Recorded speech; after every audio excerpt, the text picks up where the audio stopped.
ሰላም ጤና ይስጥልኝ ክብራትና ክብራን ቻናላችን ቤተሰቦች እንዴት ቆያችሁልን? አርቲስት ወንደሰን አውራሪስ ከዚህ ዓለም ድካም ማረፉ ተሰምቷል። ይህንን ተከትሎ የተለያዩ መረጃዎች እየወጡ ነው። በተለይም ደግሞ ስለ ህፃን ልጁ ብዙ እየተነገረ ነው። የ9 ዓመት ልጅና የ2ኛ ክፍል ተማሪ የሆነችው ልጁ አባቴ ይመጣል ጠብቁት እያለች እንደሆነ ጓደኞቹና የስራ ባልደረቦቹ እየተናገሩ ነው የሚገኙት። ብዙዎቹም ደግሞ በተለይም እሱ በዚህ እድሜው ሞት የሌለበት ነገር ግን ብዙ ስራ መስራት የሚችል ነበር፣ ነገር ግን ዛሬ ከዚህ ዓለም ድካም አርፏል እያሉ ነው የሚገኙት።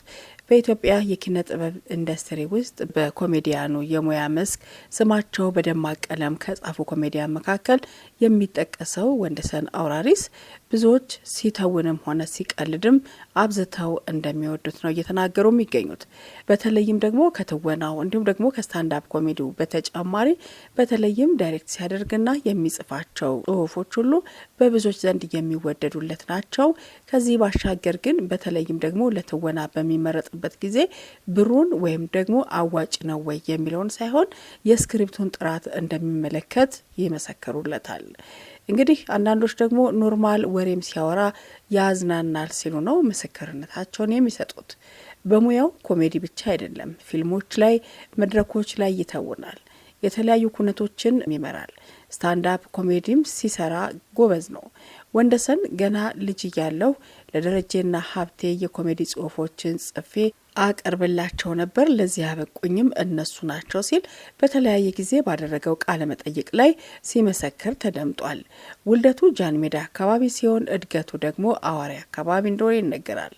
ኮሜዲያን ወንደሰን አውራሪስ የመጀመሪያ ደረጃ ትምህርቱን ንጋት ኮከብ ተማረ። ሁለተኛ ደረጃ ትምህርቱን ደግሞ ምስራቅ አጠቃላይ ያጠናቀቀ ሲሆን በተለያዩ ኮሌጆች ደግሞ የተለያዩ የሙያ መስኮችን በዲፕሎማ እንደተመረቀ ይነገርለታል። ኮሜዲያን ወንደሰን አውራሪስ በሙያ ባልደረቦቹ ዘንድ እጅግ የሚወደድና የሚደነቅ ሲሆን አርቲስትም ነው። ኮሜዲያን ወንደሰን አውራሪስ ባለትዳርና የአንዲት ልጅ መሆኑ ተገልጿል። አርቲስቱ ከቅርብ ጊዜ ወዲህ የህመም ስሜት ይሰማው እንደነበር ሲናገርም ተሰምቷል። ይህንን ተከትሎ እንግዲህ ወንደሰን የጤና ሁኔታውን በተመለከተ ቼክ ላድርግ ብሎ ወደ ሆስፒታል እንደሄደ ባልታሰበ ሁኔታ ህይወቱ እዚያው እንዳለፈ ተሰምቷል። ለወዳጅ ዘመዶቹ ለቤተሰቦቹ ሁሉ መጽናናትን እንመኛለን። በያላችሁበት መልካም ጊዜ እየተመኛሁኝ ነገር ግን ስለ ወንደሰን አውራሪስ የተለያዩ ባልደረቦቹ ምን አሉ ምን ተናገሩ የሚለውን አስከትለን የምናቀርብ ይሆናል። ከዛ ባሻገር ደግሞ እናንተም የምታውቁትን እያጋራችሁን ቆይታ እንድታደርጉ ጋብዘናችኋል። ወንዴ እልፈት በጣም ነው እኛም የደነገጥ ነው። እውነት ለመናገር ጠዋት ይሄ ነገር ተደውሎ ሲነገረን እኛም አላመንም። እንደ ሁላችንም ተደዋውለን እዛሽ ቦታ ላይ ሄደን እስከምናይ ድረስ ማመን ያቃተንና ሌሎችም ጓደኞቻችን ሌሎች ቤት ሄደን ሌሎች ደግሞ እዛው ያለበት ሆስፒታል ሄደው ያለውን ነገር ሲነግሩን በጣም ነው ልባችን የተሰበረውና ይሄን ይመስላል። ትንሽ ሰሞኑን እንትን ነበርኩ የሆነ ሰፈራችን ላይ ትንሽ የሀዘን ድባብ በስቶ ነበረ። በጣም ሞት በስቷል እኛ አካባቢና በአጋጣሚ ድባቡ ጥሩ አልነበረም እና ሁሉም በዚህ አጋጣሚ አዋሬና አካባቢ የሞቱትን ነፍስ ይማርልኝ ይላልው። በጣም ብዙ ሰው ነው የሞተው፣ በጣም ብዙ በሰውም በእግዚአብሔርም የሞቱ ብዙ ሰዎች አሉ። ዛሬ 11ኛ ሰው ነው በሚገርማችሁ ሁኔታ የተቀበረውና በዚህ 15 ቀን በማትሞላ ነገር ውስጥና ትንሽ ድባቡ ጥሩ አልነበረም። ሀገራችንን ሰላም ያርግልን። በቅርብ ራሱ ደውዬለት አግኝቼዋለሁኝ። እንዴት እንደሆነ አላውቅም፣ ግን አሁን የሰማሁት ነገር በጣም አሳዛኝ ነው።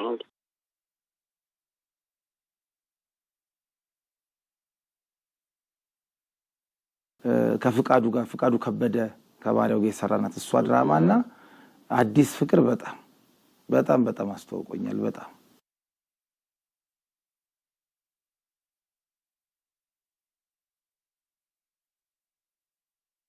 ነገር ምትሉ ተብሎ ወደ ቤት መጣ።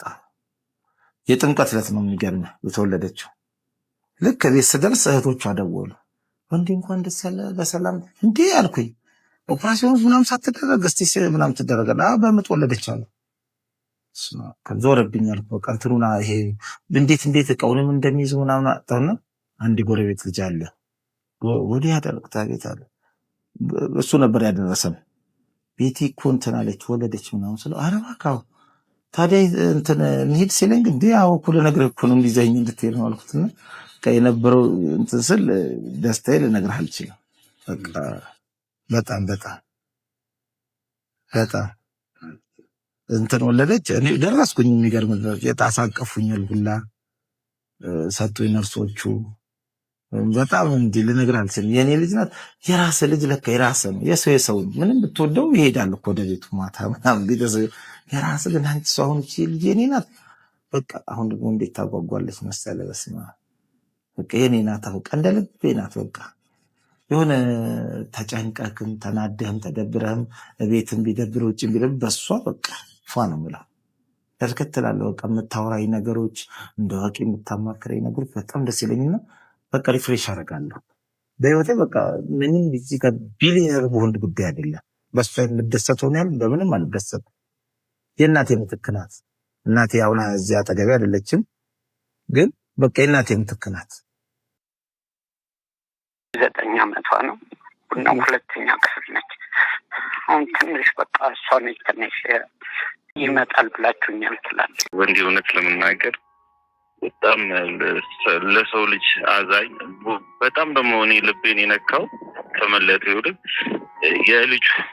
የልጁ አዘን በጣም ነው አባቴ ይመጣል ምናምን ብላ መናገሯ በጣም ያሳዝነኛል እውነት ለመናገር እሷንም ቻው ብሎ ሄዶ እሱ እዛው ቀርቶ እሷ ቤቷ ቁጭ ብላ እሱ ስትጠብቀው ያለው አዘን በጣም ከፍተኛ ነውና የልጁ ደግሞ ልባችንን ነካው በጣም ማለት ነው እውነት ለመናገር ማለት የ9 ዓመት ልጅ ናት እሷን ደግሞ ጠርቷት አይጠግብም እውነት ለመናገር ማለት በጣም የሚሳሳላት በጣም የሚወዳት ናትና በጣም